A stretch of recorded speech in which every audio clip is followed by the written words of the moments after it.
नमस्कार, आपल्या धुळे न्यूज मध्ये आपलं हार्दिक स्वागत आहे। आता पहा आजच्या ठळक घडामोडी। कार्तिकी एकादशी निमित्त जीटीबी स्टॉप कॉलनीत IPS वन संरक्षक श्री दिगंबर पगार व पत्नी मीनाताई पगार यांच्या हस्ते महापूजा आरती झाली संपन्न। सिंचन कॉलनी वलवाडी शिवारातील विठ्ठल रुक्माई मंदिरात कार्तिकी एकादशी उत्सव केला साजरा।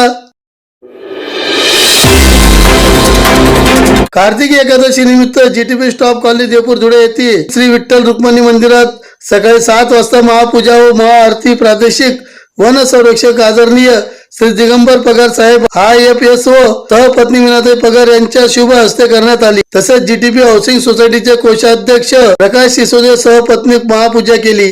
सायंकाळी नियुक्त वन अधिकारी PH वाघ सहपत्नीक पूजा करतील। रात्री 8 ते 10 वाजेपर्यंत जीवराम महाराज कापडणेकर यांचे कीर्तन होईल। या मंदिराची स्थापना 2017 मध्ये करण्यात आली। या 7 महिन्यात भव्य दिव्य मंदिराचे काम पूर्ण झाले। विशेष म्हणजे मंदिराचा कळस 52 फुटाचा आहे।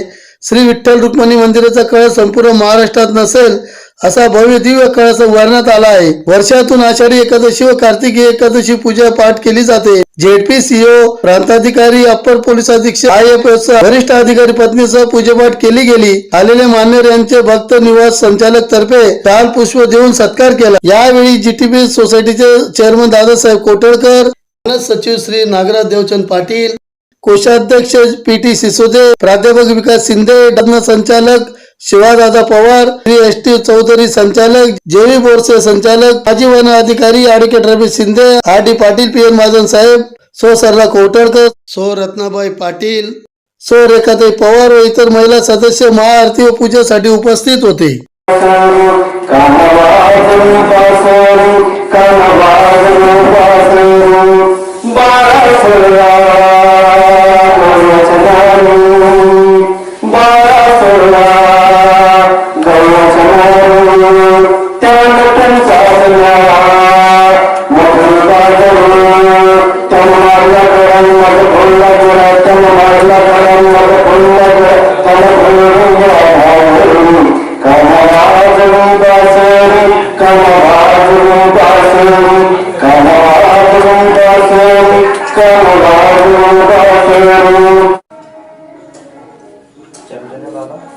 अपानाय स्वाहा प्यानाय स्वाहा उदानाय स्वाहा समानाय स्वाहा ब्रह्मणे महानैवेद्यं समर्पयामि।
Dr.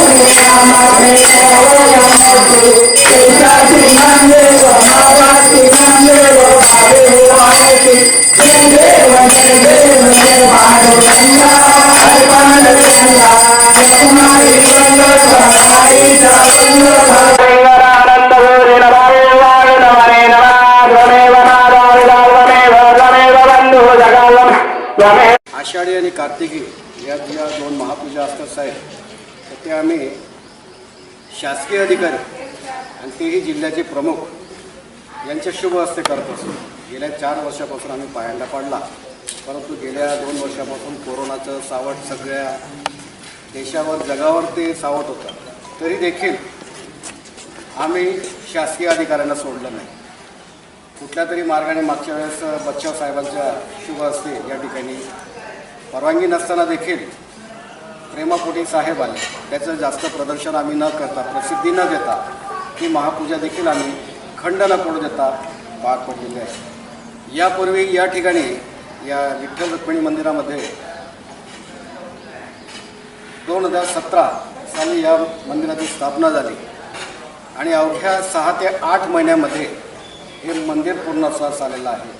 गेल्या 5 वर्षापासून सर 2016ला या ठिकाणी वास्तू उभारली आणि 2017पासून रास्ता काय या ठिकाणी जे अध्यात्माचं वातावरण जे निर्मिती झालेली आहे, त्यामुळे संपूर्ण कॉलनीमध्ये एकोपा आणि सामंजस्याचं खूप चांगलं असं वातावरण इथे तयार झालं आणि या सगळ्या गोष्टीला कारणीभूत आहेत आमचे कोटकदादा.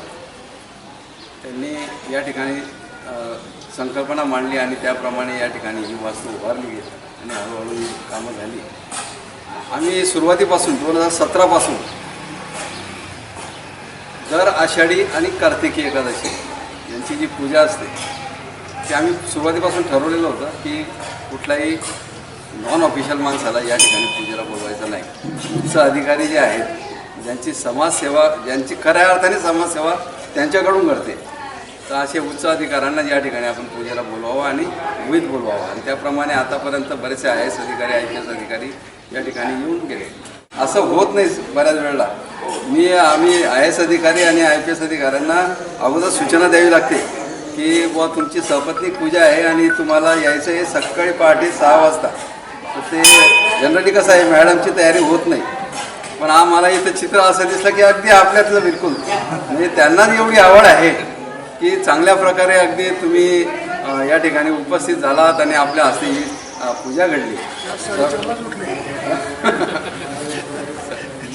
हे लागतं ना, कारण बऱ्याच वेळेला अशी कल्पना द्यावी लागते. मी गंगाधर साहेबांकडे पण निमंत्रण द्यायला गेलो ना, म्हटलं मॅडम उठतील का सगळे, आणि तुमची चिंता मत करू मध्ये घेऊन वगैरे बघा. म्हणजे ते पण अगदी वेळेवर अगदी या ठिकाणी इथे घेऊन आले होते. तर चांगल्या प्रकारे अगदी आपण या ठिकाणी पूजा केली आणि आजचा हा कार्यक्रम घडवला. सर्वप्रथम आपल्या दोघांचे मी आमच्या संस्थेच्या वतीने आभार मानतो. प्रथमतः आपण या अतिशय सुंदर अशा कार्यक्रमासाठी मला इथं आमंत्रित केलं, त्याबद्दल मी पहिले आपले सगळ्यांचे आभार मानतो. आणि अशा शुभदिनी आम्हाला सपत्नीक पूजा करायचा योग आला, हे आम्ही आमचं भाग्य समजतो.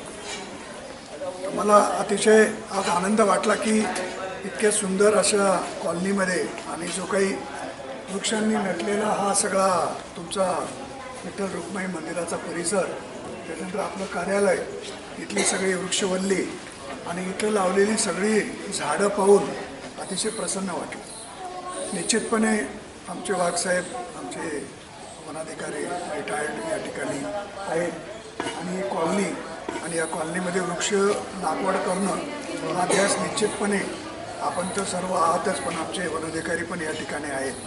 आणि भविष्यात जाऊन ही जी आंब्याची झाडं लावलेली आहेत ही जर मोठी झाली तर तुम्ही विचार करू शकता की हा परिसर जे आपण जुन्या कालावधीमध्ये खेड्यामध्ये आमराई बघायचो, तशी या ठिकाणी एक चांगली आमराई तयार होईल आणि जे आपल्या मुलांना वगैरे किंवा आपण जे काही उपभोगलं ते आपल्या पुढच्या पिढीला उपभोगायला मिळेल. आणि वृक्ष लागवड करणे तर आता कोरोनाचा जो पिरियड आहे तो आपण सर्वांनी बघितलेला आहे. ऑक्सिजनचे कृत्रिम प्लांट्स आपल्याला बांधावे लागले, ऑक्सिजनचे सिलेंडर मिळत नव्हते, आपल्याला बेड उपलब्ध होत नव्हते. अशा प्रकारची परिस्थिती जी काय आली, निश्चितपणे आपण याच्यामधून एक धडा घेऊ शकतो की भविष्यामध्ये आपल्याला वृक्ष लागवड केल्याशिवाय आणि वृक्षाचं संवर्धन केल्याशिवाय पर्याय नाही. आणि मित्र, निश्चितपणे मी धुळे, नंदुरबार आणि जळगाव या 3 जिल्ह्याचं रिजनल हेड आहे. मी या भागामध्ये 2005 ते 2009 या कालावधीमध्ये मी DFO व्हिजिलन्स म्हणून काम केलेलं आहे. आणि मला या भागातलं आणि नागपूरच्या कामामुळे महाराष्ट्र शासनाने सुवर्ण पदक देऊन देखील गौरवलेलं आहे. वाघसाहेब त्यावेळेस वनपरिक्षेत्र अधिकारी होते. मी इथं असताना ते RFO धुळे होते. मी इथं व्हिजिलन्सला होतो. नंतर तिकडे देवगिरीकडे होते. तर त्याने देखील अतिशय वन विभागामध्ये चांगलं काम करून आणि विशेष म्हणजे त्यांचे चिरंजीव देखील पुढची पिढी वन खात्यात आहे. तो देखील अतिशय चांगल्या प्रकारे काम करतो आहे. आजच्या बातमी इथेच संपले. पुन्हा भेटूया पुढच्या बातमी.